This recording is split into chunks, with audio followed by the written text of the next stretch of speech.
बहुत सारी कंपनियों के साथ मैं एसोसिएट हूँ, तब से अभी तक उनके साथ चल रहा हूँ। उनका भी बहुत ज़्यादा योगदान है हमें सिखाने में और चीज़ों करने में, तो उनके साथ काम सीखा है और अभी भी हम लोग सीख रहे हैं। अभी फरवरी में हम लोग पेरिस जा रहे हैं, जो लॉरियल की यहाँ से लॉरियल से बना था, शुरू हुआ था, तो वहाँ पे अभी हमारा 3 दिन की हमारी वर्कशॉप है। हम लोग 2004 में हमने बच्चों को सिखाना शुरू कर दिया था, जब हमें थोड़ा सा लगे कि हम अच्छे लेवल पे आ गए हैं, जहाँ हम अब हमें किसी के लिए कुछ करना चाहिए। तो तब मैंने जो भी मैंने न्यूज़पेपर में भी ऐड निकाली थी कि जो भी बीपीएल के दायरे में बच्चे आते हैं, जो नहीं मतलब कि कर सकते हैं, तो उनको हम फ्री में सिखाएंगे। तो मैंने उस टाइम 6 बच्चों को सिखाया था और वो 6 बच्चे आज बहुत अच्छी जगह है। एक बच्चा मेरे पास ही अभी भी काम कर रहा है वो।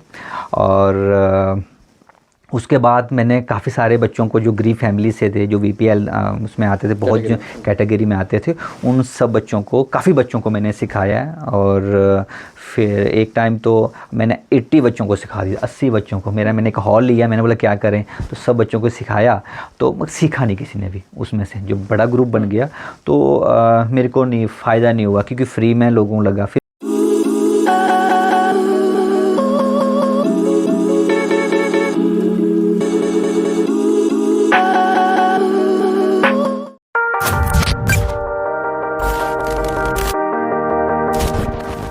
हेलो फ्रेंड्स, मैं विकास शर्मा। आज के जो हमारे नए गेस्ट हैं सुरेंद्र पाल जी, जो कि ना सिर्फ हिमाचल में बल्कि हिमाचल से बाहर भी अपने काम के लिए, अपने पैशन के लिए और अपने एक्सपीरियंस के लिए सर को लोग जानते हैं ट्रस्ट के लिए, क्वालिटी के लिए। किस चीज़ में वो सर अपने काम में जो कि सर ने अपने हाथों की जो कला है लोगों को खूबसूरत बनाया है, उसके लिए सर जाने जाते हैं।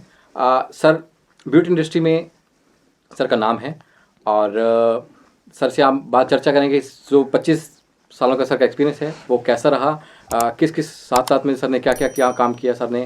स्वागत है सर आपका। धन्यवाद विकास जी। सर जर्नी की अगर शुरुआत करें तो आपने तब काम शुरू किया हिमाचल में जब कुछ नहीं था। सिर्फ मैंने वो दौर भी देखे हुए हैं जब हम कटिंग के लिए सिर्फ एक नाई को ढूंढते थे जी। वो भी पास वाला, और तब ऐसा सैलून का वो स्ट्रक्चर नहीं था कि एक जाएंगे हम ऐसा होगा कुछ होगा। पेड़ के पास लोग बैठे थे बड़ा सा शीशे के साथ जी, और लेडीज़ को उतना ज़्यादा होता नहीं था। बिल्कुल जी। तो शुरुआत या वो क्या स्टेप्स थे जो आपने उठाए और इस आए? विकास जी, मैं बहुत जब मेरी एजुकेशन पूरी होने के बाद मैंने अपने पुलिस में एक इंटरव्यू दिया था। और इंटरव्यू देने के बाद मेरे मामा जी धर्मशाला में हैं, प्रवीण जी। उस टाइम प्रवीण सैलून के नाम से बहुत फेमस सैलून हुआ करता था, क्या मतलब अभी भी है, आज भी है। तो बहुत फेमस सैलून है प्रवीण सैलून, जो कि धर्मशाला में है, गुरुद्वारा रोड पे।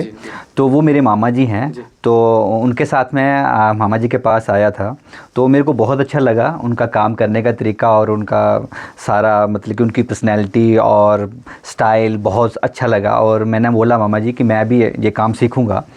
तो मैंने भी वहाँ पे घर गया और मेरा इंटरव्यू मैं पास नहीं कर पाया। तो फिर मैं मामा जी के पास आया, जहाँ मैंने उनसे काम सीखा। काम सीखने के बाद मेरे ब्रदर हैं बड़े, मैंने उनको ही बोला कि आप भी काम सीखिए। हम दोनों ने एक साथ काम सीखा। फिर हमने शाहपुर में सैलून खोला और प्रवीण के नाम से ही हमने सैलून खोला। और ये सैलून खोला था हमने 2097 में। और उस टाइम फिर हमने वहाँ सैलून खोला। वो भी सैलून काफ़ी फेमस हुआ। वो प्रवीण के नाम से ही आज भी सैलून, वो जो मेरे भाई हैं वो प्रवीण के नाम से ही फेमस है वहाँ पे। फिर उसके बाद हमने कांगड़ा में एक ब्रांच ली और कांगड़ा में खोला। तो फिर जो मेरे बड़े ब्रदर हैं वो शाहपुर में रह गए और मैं कांगड़ा आ गया। तो फिर जब हमने एक छोटा सा सैलून खोला तो हमें काफ़ी सारी दिक्कतें आई यहाँ पे, बहुत परेशानी, मतलब कि बहुत ज़्यादा परेशानी ये थी कि हमने लेडीज़ और जेंट्स एक साथ सैलून खोला था। तो उस टाइम जो कल्चर था कि लेडीज़ सैलून में जेंट्स नहीं जाया करते थे और जेंट्स वाले में लेडीज़ नहीं, तो मतलब कि एक साथ बहुत कम था। तो फिर हमारा धीरे धीरे मैंने एक साल में 3 बार फिटिंग चेंज करवाई, अभी कि हमारे पास पैसे वूसे कुछ भी नहीं थे, मतलब कि वैसे ही, मतलब कि अपने फ्रेंड सर्कल जो मेरे दोस्त हैं अक्षय महाजन जी, उनका बहुत ज़्यादा रोल रहा है मेरी लाइफ में, क्योंकि उन्होंने मेरे को यहाँ पे लेके आए हैं वो। तो मेरे को जब भी पैसे की ज़रूरत पड़ती थी तो मैं उनको बोलता था, उनके फादर साहब को बोलता था, तो वो मेरे को भी उन्होंने अपना एक भाई या उन्होंने अपना बेटा माना था। तो उन्होंने, उनका बहुत आशीर्वाद रहा मेरे सिर पे, तो मेरे हर जगह पे वो मेरी हेल्प करते रहते थे, अभी भी आज भी करते हैं। बहुत अच्छे मेरे भाई हैं वो, मेरे बड़े भाई। तो उनका योगदान रहा। तो मैंने 1 साल में 3 बार अपनी वो फ़िटिंग चेंज की। फिर अगर वहाँ कॉलेज शुरू हुआ, क्योंकि हमने खोला था मार्च में, तो मार्च अप्रैल मई में क्या हुआ था कि कॉलेज बंद था, तो वहाँ कोई नहीं आता था, उस गली में भी कोई निकलता नहीं था। तो हम डर गए थे कि अब इतनी इन्वेस्ट कर दिया और इसके बाद चलेगा कि नहीं चलेगा। तो फिर कॉलेज चला, कॉलेज के हॉस्टल, बिल्कुल गर्ल हॉस्टल हमारे साथ में है, तो वहाँ से एक लड़की आई क्लाइंट, उन्होंने हमारे से हेयर कट करवाया। तो वो कट इतना सुंदर हुआ कि अभी कि हमें इतना नॉलेज नहीं था उस टाइम, इतना एक्सपीरियंस नहीं था, बहुत फ्रेशर ही थे, कहीं बस सिर्फ मामा जी के पास ही सीखा था, इतना कहीं प्रैक्टिस नहीं थी, कोई बाहर कोई बड़ा कोर्स नहीं किया था हमने। तो वो कट बहुत सुंदर हुआ, क्योंकि हमारे जो मामा जी थे वो बहुत सुंदर कट किया करते थे आज की डेट में भी। और उनके छोटे ब्रदर राजू थे, वो उनकी डेथ हो गई थी, तो वो भी बहुत सुंदर, उनके हाथों में वाइब्रेशंस थी, तो उनसे हमने काम सीखा था। प्रॉपर उन्होंने हमें सिखाया था कि किस तरीके से कट किए जाते हैं। तो वो कट फेमस हुआ, हम पूरे कॉलेज में फेमस हो गए। धीरे धीरे धीरे हमारा इतना अच्छा काम चला कि उसके बाद हमने एक उस दुकान को छोड़ के, साथ में एक दुकान है मेन मार्केट के अंदर फर्स्ट फ्लोर पे, हमने वो लिया। फिर उसको भी साथ में एक और ले लिया, फिर दोनों को छोड़ के हमने दूसरी दुकान ली। फिर उसके बाद मेरे क्लाइंट बने RS बाली जी, जहानू भाई जी। तो वो तब वो जहाँ से अपनी ग्रेजुएशन के लिए बाहर गए थे, तो बाहर से वो आए, मेरे पास आए। किसी ने बोला कि वहाँ एक सलून खुला है पैराडाइज नाम से, तो ऐसे करके है कि आप चलो वहाँ पे हेयर कट करवाते हैं। तो बोला कि भाई जहानू भाई आए हैं तो आप उनका हेयर कट करो। तो जहानू भाई जब आए तो पता नहीं हमारी अंदर में ऐसे दिल से ही क्या कि इतनी अच्छी वाइब्रेशंस हुई, उन्होंने आके मेरे को एक बड़ी ज़ोर से हग किया और बोलते कि आप बहुत अच्छा काम कर रहे हो। उनका कट भी बहुत अच्छा हुआ और तब से उनकी मेरे साथ बड़ी एक अच्छी दोस्ती, जहाँ एक भाइयों का आशीर्वाद मेरे को मिला, भाई का आशीर्वाद मेरे को मिला। उस दिन उन्होंने मेरा हाथ पकड़ा और उस दिन से हाथ पकड़ के वो मेरे को यहाँ तक ले आए हैं। फिर वो मेरे पास आते थे और बोलते थे कि राजू तू बड़ा सलून खोल। मैंने बोला नहीं भाई, मैं बड़ा सलून नहीं खोल सकता। तो मेरे को पता था कि वहाँ काम मतलब कि वही था 10-20 हज़ार रुपया हम लोग महीने का कमाते थे उस टाइम। तो बोलते नहीं बड़ा। फिर उन्होंने क्या किया कि वो बाहर की दुनिया घूम के आ चुके थे, बाहर जाते थे, तो उनको लगा कि राजू को यहाँ नहीं छोड़ने वाले हम लोग, इनको बाहर लेके चलता हूँ। तो वो मेरे को ना, जब भी उन्होंने दिल्ली, चंडीगढ़, बॉम्बे जाना तो मेरे को साथ में लेके जाते थे। तो उन्होंने बड़े बड़े सैलून में मेरे को घुमाया, जैसे सिल्वी नाम से सैलून हुआ करते थे उस टाइम, और काफ़ी सलून्स में गए, उन्होंने मेरे को घुमाया और उनके हेयर ड्रेसर से मिलाया। एक मानव लड़का होता था, उनके सलून थे सिल्वी नाम से, वो जलंधर में और चंडीगढ़ के अंदर काफ़ी सलून थे, बहुत फेमस सलून हुआ करते थे सिल्वी के।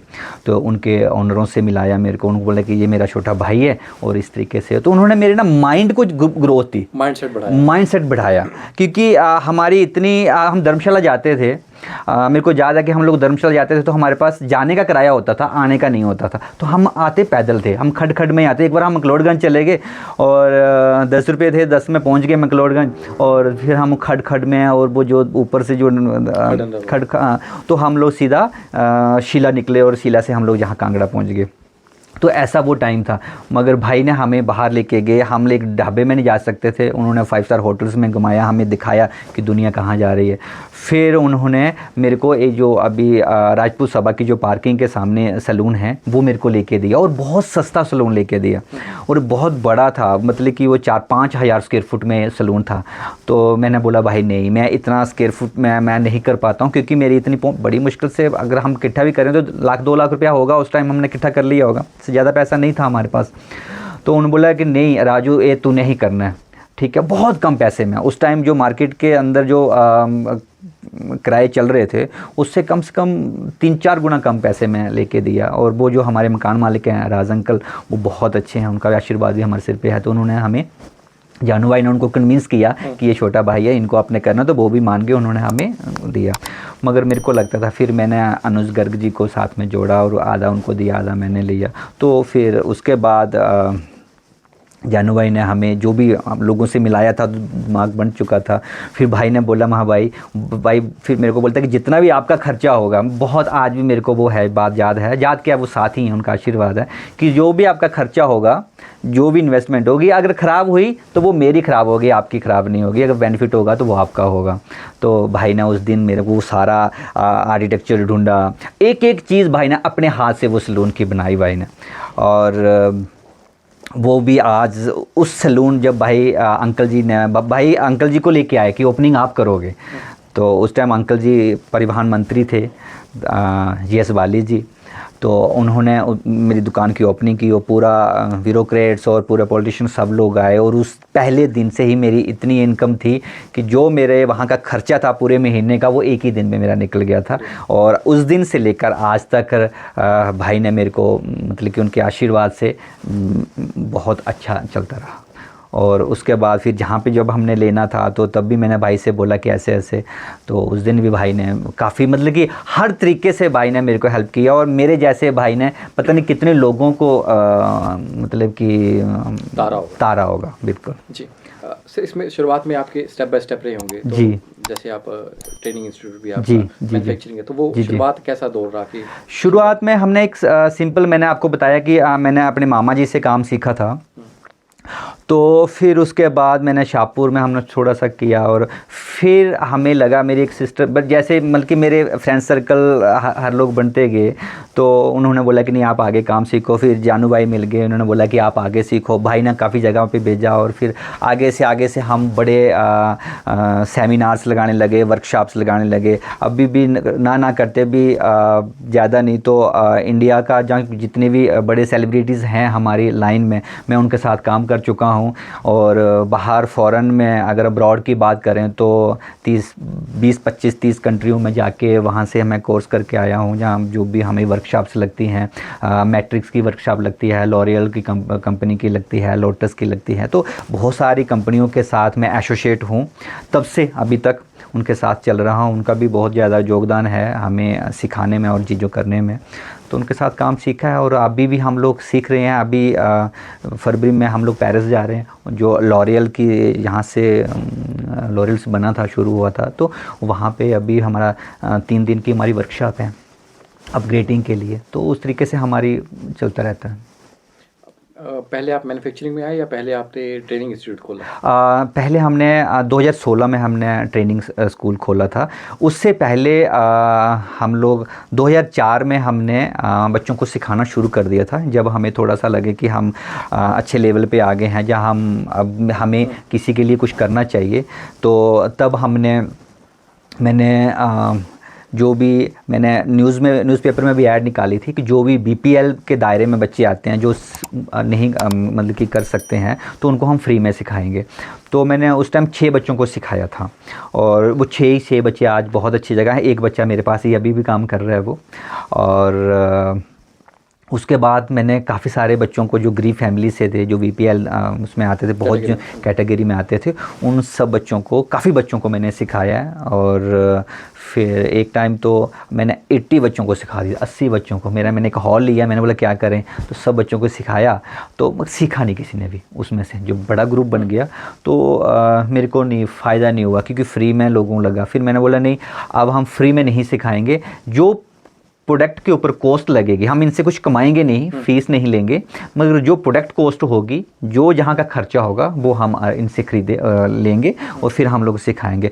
तो उस टाइम से अभी तक हम कम से कम काफ़ी 200-250 बच्चों को सिखा चुके हैं, इससे ज़्यादा बच्चों को सिखा चुके होंगे। फ्री में तो हम हज़ारों बच्चों को सिखा चुके थे, मगर उसमें कुछ बच्चे बहुत अच्छा कर रहे हैं, कुछ बच्चों ने किया नहीं।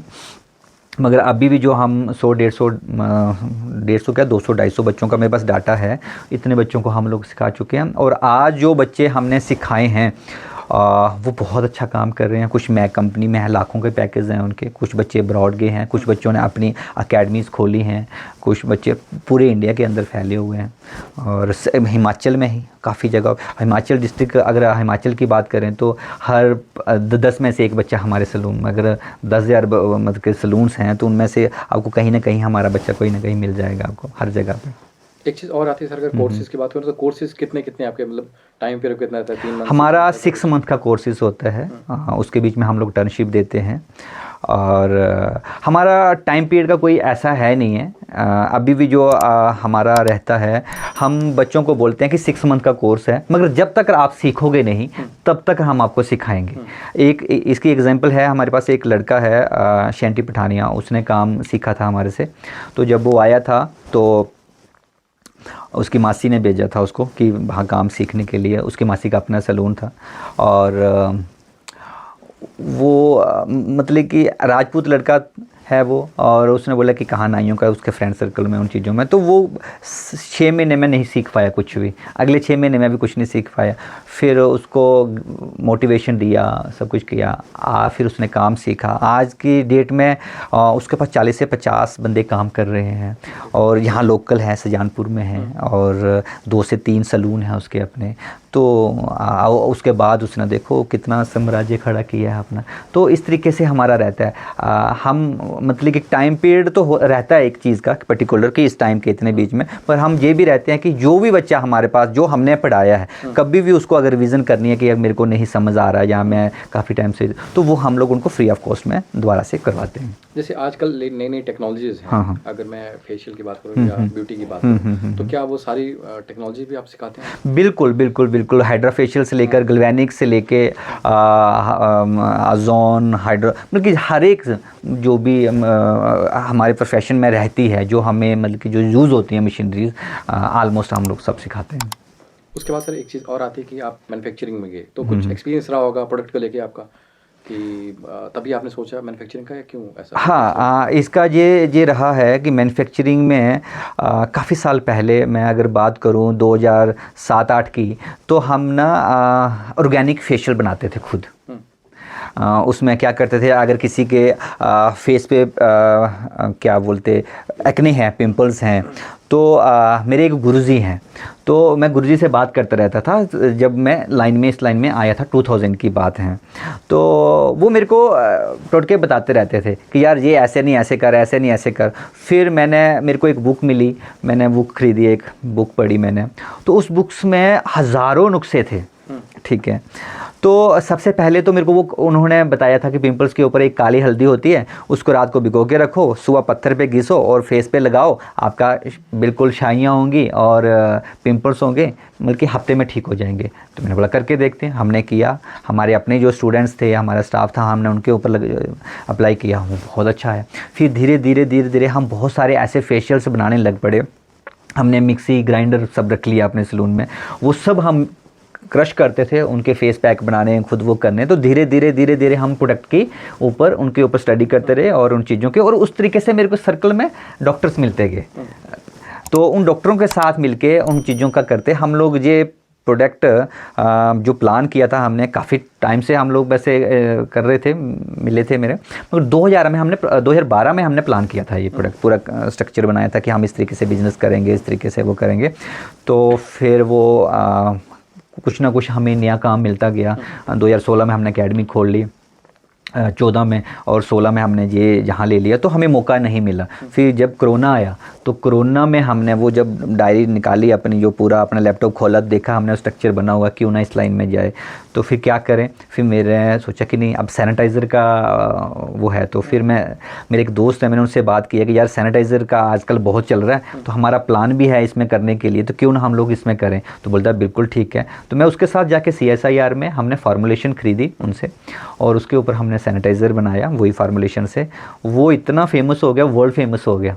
वर्ल्ड फेमस कहने का मतलब कि आज भी उसकी डेट में, मतलब कि उस कंपैरिजन में मेरे को लगता नहीं है कोई वैसा कोई सैनिटाइज़र है, क्योंकि हम उसको लगाते हैं तो दिन में 10 बार, 20 बार, 50 बार भी हम उसको यूज़ करते हैं, तो हाथों में ड्राई नहीं होते। मैक्सिमम हॉस्पिटल्स यहाँ पे हैं, कांगड़ा में हैं, बाहर भी आपके धर्मशाला में भी हॉस्पिटल्स हैं, सिविल सप्लाई में हैं। मैं डीसी ऑफिस में गया एक दिन डीसी साहब से मिलने के लिए, तो मैंने बोला सर हम लोग सैनिटाइज़र बनाते हैं। बोलता है ये देखो, तो वो मेरा पहले से जो उनसे पहले से डीसी साहब थे वो भी वहाँ छोड़ के गए थे, बोलते यही यूज़ कर रहे हैं हम लोग। तो हमें बहुत खुशी हुई कि यार हमारा सारे ब्यूरोक्रेट्स भी यही सैनिटाइज़र यूज़ कर रहे हैं, क्योंकि सिविल सप्लाई में हमारी सप्लाई जाती थी जहाँ से। तो उस तरीके से हमारा कॉन्फिडेंस बढ़ा। तो फिर जो हमारे पाइपलाइन में प्रोडक्ट थे, अभी हमारे पाइपलाइन में 10 प्रोडक्ट हमने लॉन्च किए हैं और 15 से 20 अभी और पाइपलाइंस में हैं। तो अभी हम लोग उनको रीब्रांडिंग करने जा रहे हैं, तो शायद हम जनवरी में लास्ट दिसंबर में हम उसको रीब्रांडिंग में भी आएंगे। तो इस तरीके से जो भी हम प्रोडक्ट बना रहे हैं, और ये टोटली डिफरेंट है, मार्केट में ऐसा नहीं है। एक वायोजाइम हमने बनाया है जो हेयर फॉल के लिए है, उसको 90 दिन लगते हैं बनाने में।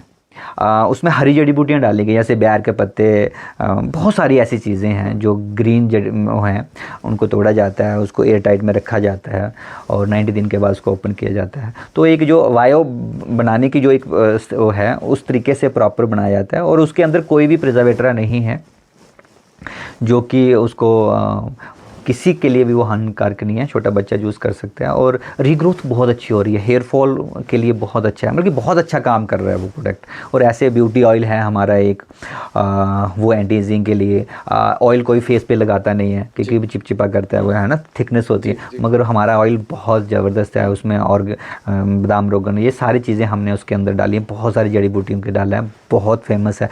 और कि अभी की जो कि कांगड़ा में ब्यूरोक्रेट्स जो फैमिलीज़ हैं, वो सब उस वो वगैरह उसको यूज़ कर रहे हैं। और उसके बाद हमने प्री शेव बनाया, शेव करने से पहले। अभी मार्केट के अंदर बहुत कम ऐसे होंगे कि जो शेव करने से पहले कोई चीज़ बनाएंगे। तो हमने एक ऑयल बनाया, उसको लगाने से कट नहीं लगते हैं, फेस में शाइन भी लाता है, ग्लो, टैनिंग पे भी काम करता है, एंटी एजिंग पे काम करता है, जो भी ऑयल काम करता है वो सारे काम करता है। तो बहुत अच्छे डिफरेंट करके है। शैम्पू बनाया, उसका हेयर ऑयल बनाया है, हेयर ऑयल के अंदर एक भी मिनरल्स नहीं है, बिल्कुल ऑर्गेनिक टाइप का बनाया हुआ है। वाकई उसके रिजल्ट मिलते हैं, बहुत सारी कंपनियाँ बना रही हैं मगर सिंथेटिक है, उनके अंदर मिनरल्स बहुत ज़्यादा। मैं इसी बात करूँगा, एक मिथ होता है लोगों के कि यार प्रोडक्ट ले आएंगे यार ख़राब कर देता है। किसी का कुछ एक्सपीरियंस रहा होता है कि हम पार्लर में गए थे यार, ऐसा हो गया था, ख़राब हो गए थे, बाल ख़राब हो गए थे। तो वो क्या रीज़न होते हैं उसके कि प्रोडक्ट अच्छा नहीं था? नहीं, ऐसा नहीं है कि कई बार प्रोडक्ट अच्छा भी नहीं होता, टेक्नीशियन के ऊपर भी रहता है। कई बार टेक्नीशियन काम गलत तरीके से कर देता है, बहुत सारे रीज़न रहते हैं। कई बार क्लाइंट जो होता है उसने देखो, अभी हमने कोई भी ट्रीटमेंट किया और हमने उसको होम केयर के लिए प्रोडक्ट के लिए बोल दिया, तो वो प्रोडक्ट लेके नहीं जाएगा, वो बोलेगा मेरे पास है, घर में कुछ और यूज़ कर लेगा। तो उससे क्या होगा कि वो ख़राब हो जाएगा, तो वो बोलेगा कि सैलून में ख़राब हुआ। मतलब दोनों चीज़ें होती हैं, सैलून में भी ख़राब हो सकता है, खुद भी क्लाइंट कर सकता है। ऐसा नहीं है कि एक ही साइड से ये चीज़ें होती हैं। हाँ सर, ऐसा एक्सपीरियंस रहा होगा कि कोई अच्छा एक्सपीरियंस रहा हो कि ट्रांसफॉर्मेशन के बाद बच्चे आए हो आपने, क्योंकि उसके बाद क्या होता है कि मान लीजिए आपने बनाना है, सजना संवरना है, राइट? अगर क्योंकि हम जाते हैं, अंदर जाते हैं और बाहर निकल के किसी की पर्सनालिटी और ग्रो करती है, बिल्कुल, राइट? तो लोग आपके पास फिर से आते हैं, रिपीटेड कस्टमर जिसको बोल सकते हैं, बिल्कुल, बिल्कुल। जाएंगे तो इनके पास जाएंगे, राइट? बिल्कुल। तो वो कैसे एक्सपीरियंस रहा कि यार पहले में कुछ ऐसा लगता नहीं, लेकिन आपने बनाया तो अब आने का फिर दिल करता है? बिल्कुल सर, उसी से हम लोग आज तक मार्केट के अंदर टिके हैं। जो पिछले 20 सालों से हमारा क्लाइंट है वो आज हमारे साथ जुड़ा हुआ है। अगर वो हो सकता है कि वो 10 साल के बाद आ रहा है, हो सकता है कि वो 5 साल के बाद आ रहा है, हो सकता है कि वो 6 महीने बाद आ रहा है, महीने के बाद, अगर वो कांगड़ा में है तो वो हमारे पास ही आएगा। क्योंकि हमारा सैलून ही नहीं है, हमारा एक लॉन्च है। मैंने अभी मतलब कि तो हम पहले मतलब क्लाइंट के साथ हमारी एक रिलेशनशिप से हम काम करते हैं, ठीक है, एक अच्छी बॉन्डिंग हमारे क्लाइंट के साथ होती है। क्लाइंट को लगता नहीं कि यार बाल कटवाए और आगे नहीं, ऐसा नहीं है। प्रॉपर तरीके से मतलब चाय पानी हर एक चीज़ उस तरीके से करते हैं क्लाइंट के साथ कि क्लाइंट कभी उन चीज़ों को भूल ही नहीं पाता है। और सर्विस तो हम अपनी क्वालिटी कभी भी, जब से हमने स्टार्ट किया था, बहुत छोटे से सैलून से स्टार्ट किया था हमने, उस दिन से लेकर आज तक हम अपनी क्वालिटी के साथ कभी कंप्रोमाइज़ नहीं करते हैं। हमारे क्लाइंट उसी पे हमें ट्रस्ट करते हैं। हमारा स्टाफ, हम वेल एजुकेटेड स्टाफ रखते हैं, हम खुद ट्रेन करते हैं, खुद काम करते हैं। मैं खुद काम कर रहा हूँ, मेरे जो क्लाइंट हैं वो मेरे से ही काम करवाते हैं। वो बेशक से वो हफ्ते बाद करवाएंगे, महीने बाद करवाएंगे, वो दूसरे के पास नहीं जाते। मैं अपने क्लाइंट का खुद काम करता हूँ। तो जितने भी हमारे क्लाइंट हैं वो हम बहुत हैप्पी हैं कि वो हमारे, उनका आशीर्वाद हमारे साथ। एक चीज़ मैं पूछना चाहूँगा सर आपसे कि आपके पास जो कस्टमर एक्सपीरियंस है बहुत बढ़िया, राइट? हाँ हाँ। तो आपने कहाँ से सीखा? क्योंकि बिजनेस में अगर कस्टमर एक्सपीरियंस अच्छा है तो रिपीटेड कस्टमर तभी आता है। बिल्कुल। तो वो चीज़, क्योंकि हम कहीं ना कहीं से कुछ चीज़ सीखते हैं, बिल्कुल, राइट? कि कस्टमर आएगा, कोई लोग आएंगे तो उनके साथ कैसा ट्रीट होना चाहिए, क्या चीज़ पहले करनी चाहिए, क्या चीज़ बाद में करनी चाहिए, वो आपने कहा आपकी लर्निंग कहाँ से थी? मैंने बताया आपको कि मैं धर्मशाला में किया, धर्मशाला मैंने सीखा। बाकी आप कहीं भी सीख लीजिए, आपको क्लाइंट खुद सिखाता है। Okay. अगर आपकी लर्निंग अच्छी है, मैं आपसे बहुत कुछ सीख रहा हूँ अभी भी, हर चीज़ क्लाइंट सिखाता है सर। और बाकी मैंने बताया कि मैंने लॉरियल में पोस्ट ग्रेजुएशन इसमें की है, हेयर में। और इस तरीके से मतलब कि लर्निंग आज भी, जो पहले दिन से ही मैं जैसे सोचता हूँ कि मैं आज भी वैसा ही अपने आप को फील करता हूँ कि मैं कुछ और सीखना है। मतलब कि सीखने की मेरी अभी वो ख़त्म नहीं हुई। तो मैं हर रोज़ नया कुछ ना कुछ सीखता हूँ कहीं ना कहीं से। जी सर, एक चीज़ हो रहा है सैलून में जो आपका मतलब ट्रेनिंग में है, तो ट्रेनिंग में कोर्सेज कौन कौन से सर, अगर किसी ने सीखना हो आपसे तो? हमारे जो कोर्सेज हैं, हेयर का हम लोग सिखाते हैं। हेयर का पूरा बेसिक एडवांस सारा कुछ हम सिखाते हैं। स्किन का है जिसके अंदर ब्यूटेशन, जो फेशियल, मैनिक्योर, पेडिक्योर और ये ऑल सर्विस स्किन के अंदर जो आती है वो हम लोग सिखाते हैं। मेकअप के अंदर, मेकअप के सारे मेकअप हम लोग, काफ़ी सारे मेकअप जो हैं वो सब सिखाते हैं। नेल का सिखाते हैं, हेयर स्टाइलिंग सिखाते हैं। ऑलमोस्ट जो भी सैलून के अंदर, सैलून मैनेजमेंट के कोर्सेज करवाते हैं, जो भी सैलून के अंदर कोर्सेज होते हैं वो ऑलमोस्ट हम सब करवाते हैं। ओके। एक और चीज़ आती है सर कि जैसे मान लीजिए कोई आ रहा है, राइट? तो गलतियाँ भी होती हैं। बिल्कुल, राइट। तो जैसे कुछ लोग हैं जैसे वो गलतियाँ नहीं करनी चाहिए, जैसे मान लो पता होनी चाहिए उन चीज़ों, जैसे ब्राइडल मेकअप है या उसके लिए है, तो वो क्या क्या चीज़ें हैं जो किसी को पता होनी चाहिए? सर जब भी हमारे पास कोई भी क्लाइंट आता है, तो हम डायरेक्ट हम सर्विस स्टार्ट नहीं करते हैं। सबसे पहले हम उनसे काउंसलिंग करते हैं। हो सकता है कि जैसे ब्राइडल की अगर बात करें तो हम डायरेक्ट सर्विस, हम कम से कम 1.5 महीना हमारी पहले, जब बुकिंग के लिए कोई क्लाइंट आता है तो कम से कम 1 से 2 घंटे की हमारी मीटिंग रहती है उनके साथ। ठीक है, प्रॉपर काउंसलिंग होती है, किस तरीके से क्या ड्रेस होगा, कैसी उनकी स्किन है, कैसा उनका हेयर है, कैसा स्टाइल रहेगा, कैसी उनको लुक चाहिए, प्रॉपर ए से जेड तक। फिर उनकी एक फ़ाइल बनती है, उस फाइल पे उनकी फ़ोटो लगती है, पूरा उनको, उन्होंने क्या बोला, हमने क्या बोला, वो रिटर्न में लिखा जाता है। तो प्रॉपर सिस्टम से हम लोग काम करते हैं, कि सिस्टम से बाहर नहीं काम करते हैं। जो हम डिसाइड करते हैं हम वही करते हैं। एक वही आपने बात की अभी कि कुछ एक आप एग्जांपल बता सकते हैं, जैसे बॉडी टाइप के लिए कौन सी चीज़ सूटेबल होती है, कौन सी नहीं होती है, जैसे होता है ऐसा कुछ? मतलब मान लीजिए फेशियल है, जैसे ब्लैक है या वाइट है, तो उसके लिए मतलब कॉम्बिनेशंस होते हैं कुछ अलग अलग ब्यूटी में इसमें? नहीं, ऐसा कुछ नहीं है। मतलब कि वो स्किन के अकॉर्डिंग, अगर जैसे अभी आपको, अगर मैं बोलूँगा कि आपने फेशियल करवाना है, तो आप बोलोगे मेरे को पता नहीं है, आप बताओ मेरी स्किन पे कौन सा फेशियल जाएगा। तो मैं सबसे पहले देखूंगा कि आपकी जो स्किन है पूरी फेस की, और आपको मैंने ये स्किन देखूंगा इन दोनों में, क्योंकि ये आपका पूरा नेक कवर रहता है, शर्ट में रहता है, जहाँ धूप में रहता है, तो आपको टैनिंग की प्रॉब्लम है। अगर आपकी ये प्रॉपर मैच कर रही है तो मतलब कि आपकी स्किन ओके है। फिर आपको दूसरा ऑप्शन रहता है हमारा, पहले तो ये ऑप्शन रहेगा कि आपकी टैनिंग है, तो मैं आपको टैनिंग के लिए फेशियल दूंगा। जो भी मेरा वाइटनिंग फेशियल होगा वो मैं आपको जो बेस्ट ब्रांड होगा, मैं सब ब्रांड बताऊंगा कि ये ब्रांड हैं, ये इसके प्राइजेस हैं। और अगर आप मेरे को लगता है कि आपकी एज 45-50 के आसपास है, रिंकल्स आना शुरू हो, तो मैं आपको एंटी एजिंग प्लस वाइटनिंग दूंगा। तो वो अगर आपकी एज 16 से 20 साल 25 साल की उम्र है, तो मैं आपको उस हिसाब से क्लीन अप दूंगा। तो हर एक स्किन के अकॉर्डिंग, एज के अकॉर्डिंग और प्रॉपर सिस्टम से होता है। और फिर ये देखा जाएगा कि आपकी स्किन ऑयली है, ड्राई है, कॉम्बिनेशंस हैं, ये सब चीज़ें देखी जाती हैं। उसके अकॉर्डिंग से ही हम लोग ट्रीटमेंट जो बनाते हैं उसके अकॉर्डिंग करते हैं। तो आपका इसमें बेस्ट एक्सपीरियंस रहा होगा, तो वो कैसे, कुछ किस्से, ऐसा कुछ आपका कुछ किस्से हैं ऐसे कुछ? सर किस्से तो बहुत सारे हैं। अभी एक पीछे बेस्ट मतलब कि एक बार क्या हुआ था कि धर्मशाला में एक लड़की थी, उसका शादी थी उसकी, और नेपाली फैमिली से हैं वो। तो उसकी तो वो, उसको कोई प्रोडक्ट स्किन पे रिएक्ट कर गया था। हाँ। ठीक है, तो किसी ने बोला कि आप वहाँ पे जाइए और वहाँ पे देखिए। तो वो फर्स्ट टाइम हमारे पास आई, किसी ने बोला, हमने उसको पूरे फेस में ट्रीटमेंट किया, क्योंकि अब उसमें टाइम था, 15 से 20 दिन थे। और 20 दिन के बाद हमने उसका 20 दिन में हमने पूरा उसका ट्रीटमेंट कर दिया। बिल्कुल हैप्पी थी, सारी सर्विस उसने कराई, शादी की भी हो गया, सारा काम करवाया। फिर उसके बाद उसकी बॉम्बे में शादी हुई, बॉम्बे में उसकी ननंद की शादी थी। तो वो हमें वहाँ बुला रही थी कि आप हमारे वहाँ पे आइए और हम आपको 1 लाख रुपये आप ब्राइडल का देंगे, आने जाने का, बाई एयर टिकट देंगे, होटल, अच्छे होटल में आपको रहने के लिए देंगे। मगर हमने उनको मना कर दिया था, क्योंकि हमारे यहाँ पर बहुत ज़्यादा काम होता है। तो इस तरीके से किस्से हैं, बहुत सारे हैं।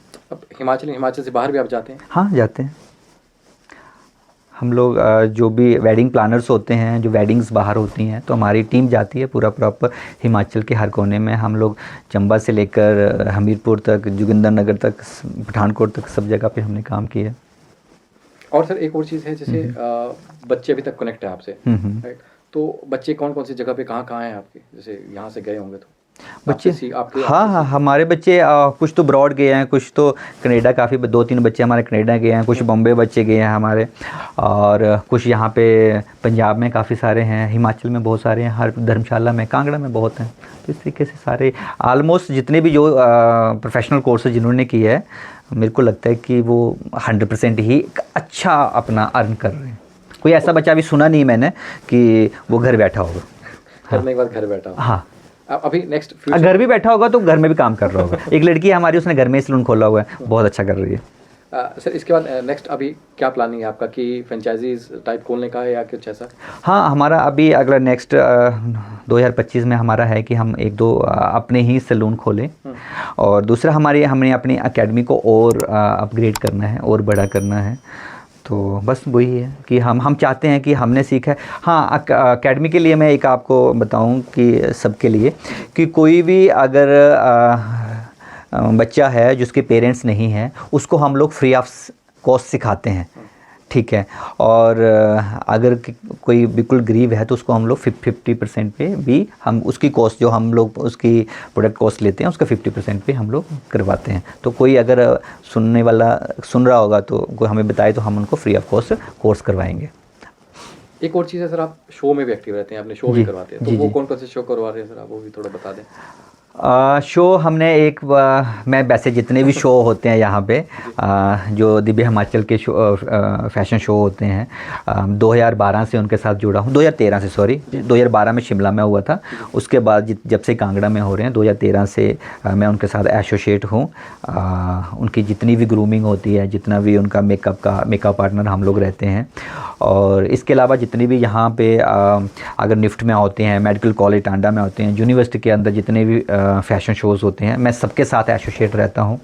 और मैंने खुद अपना एक मिस करवा चौथ का एक फ़ैशन शो करवाया था हमने, वो बहुत अच्छा, बहुत हिट रहा था। और अभी भी हम एक प्लान कर रहे हैं, मैं काफ़ी सारी संस्थाओं के साथ भी एसोसिएट हूँ। तो अभी एक संस्था है बेटियां फाउंडेशन करके, वो यहाँ पे एक फ़ैशन शो करवा रहे हैं, तो मैं उनके साथ भी एसोसिएट होना चाह रहा हूँ। तो इस तरीके से मेरे को इंटरेस्ट है कि इससे मेरा फ़ायदा रहता है कि मेरे बच्चे ग्रूम होते हैं, हमें काम करने में और नया एक्सपीरियंस मिलता है, हमारी और ज़्यादा से ज़्यादा हम लोग सीखते हैं इन चीज़ों से। तो हम, मेरे स्टूडेंट भी सीखते हैं, मैं खुद भी सीखता हूँ। तो जितना हम लोग काम करेंगे उतना हम लोग सीखेंगे। तो हमें एक मतलब कि अगर कोई बोलता है कि असली मेडिटेशन, तो मेरी मेडिटेशन तो मेरा काम ही है। तो मेरे को बहुत अच्छा और बहुत फील होता है, मज़ा आता है मेरे को काम करने में, नया काम करने में, कुछ डिफरेंट काम करने में। एक चीज़ आती है सर, जब फंक्शंस होते हैं, मान ली मैरिज है, तो कई बार ऐसा भी होता है कि दो मैरिज में सिर्फ आप ही चाहिए, मतलब दोनों को आप, मतलब आप ही के क्लाइंट है। हाँ। तो वो चीज़ कैसे मैनेज करते हैं? नहीं, हाँ, वो हो जाती है, इजीली हो जाती है। जैसे मान लो 2-3 जगह से एक जैसे ऑर्डर आ जाए। बाहर तो हम 1 से 2 मेकअप करते हैं, हमारे सलून में ही हमारा काफ़ी सारा ब्राइडल्स होते हैं एट अ टाइम, तो हम लोग कर लेते हैं मैनेज, उसमें कोई दिक्कत नहीं है। हमारी टीम है, हमारी बहुत बड़ी टीम है। आपसे करवाना है, ऐसा कुछ कई बार होता है? नहीं हम भी अगर जहाँ सैलून में ही हैं तो हम एक ही कर पाएंगे, जी। मगर टीम वर्क से हो जाता है। ओके। हाँ, कोई भी काम है ना अकेले तो मुश्किल है ना कुछ भी करना। तो अगर मैं हेयर स्टाइलिंग कर रहा हूँ तो मेकअप कोई दूसरा करेगा, अगर मेकअप मैं कर रहा हूँ तो उसे मेकअप तो मेरी वाइफ करती है रूबी। वो बहुत काफ़ी बड़ी आर्टिस्ट है, जितने भी इंडिया के अंदर सेलिब्रिटीज़ हैं उनके साथ सबके साथ उन्होंने काम किया हुआ है, काफ़ी बड़े शोज़ किए हैं उन्होंने। और 2007 में मेरी शादी हुई थी, वो लैक्मी सैलून से काम सीख के आए हैं, तो उनका भी बहुत नाम है। अगर मैं आज हूँ तो मैं उनकी बदौलत हूँ, और मेरा सारा वो मैनेज करते हैं। मैं मैक्सिमम बाहर रहता हूँ, बाकी चीज़ों में रहता हूँ, बाहर की चीज़ें देखता हूँ, तो वो सैलून दोनों सैलून को वही हैंडल करते हैं। और बहुत बड़े आर्टिस्ट हैं। मेकअप मैं उन्हीं की बात कर रहा हूँ, मैं तो मेकअप करता नहीं हूँ, वही करते हैं। पहले मैं करता था, शादी से पहले मैं खुद करता था, उसके बाद मैं हेयर में हूँ। और तो लव मैरिज हुई क्या? नहीं, अरेंज मैरिज है हमारी। हाँ, लव करने का टाइम ही नहीं लगा, बचपन से ही हम अपने काम में आ गए, तो वही चीज़ है। फिर भी एक लाइन बिजनेस में एक ही लाइन में आ गया। हाँ बिल्कुल, दोनों हम एक लाइन में हैं, तो उनका बहुत हैप्पी हैं कि वो मेरी पार्टनर हैं, और उन्होंने जी सारा संभाला है, पूरी फैमिली संभालती है और काम भी संभालते हैं साथ में, तो बहुत एक्टिव है, बहुत एक्टिव। तो और कुछ मैसेज देना चाहें आप ऑडियंस ऑडियंस को यही मैसेज है कि हम कोई भी काम अगर करते हैं, कोई भी काम वो हम दिल से करें, पूरी मेहनत से करें, ईमानदारी से करें। ईमानदारी और हमारी जो मेहनत है वो वही असली हमारे कर्म हैं।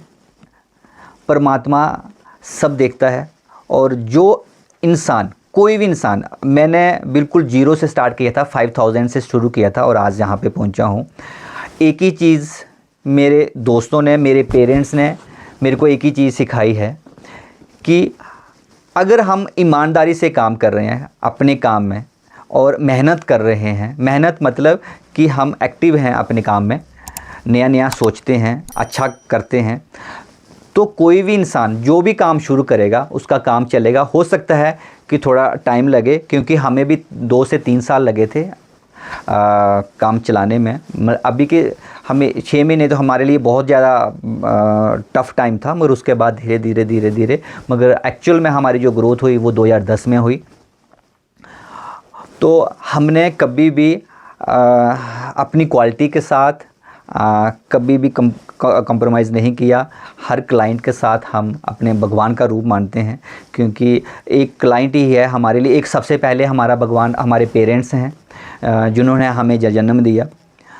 उनसे बड़ा कोई भी अगर हम परमात्मा नहीं है। दूसरा हमारा परमात्मा हमारे क्लाइंट हैं, जिन्होंने हमारी कंपनी को वो फंड्स डालते हैं, उस फंड से हमारे काफ़ी सारे घरों का रोज़ मतलब कि उनका घर चल पाता है उस वजह से। तो मैं यही कहना चाहता हूँ कि ईमानदारी से काम करें, जिस काम में आप कर रहे हैं उसके लिए वफादार रहें। धन्यवाद। Thank you.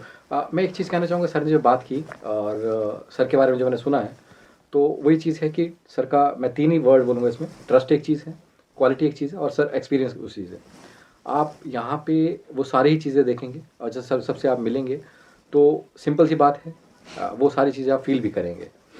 Thank you sir, thank you, धन्यवाद। धन्यवाद विकास जी, धन्यवाद।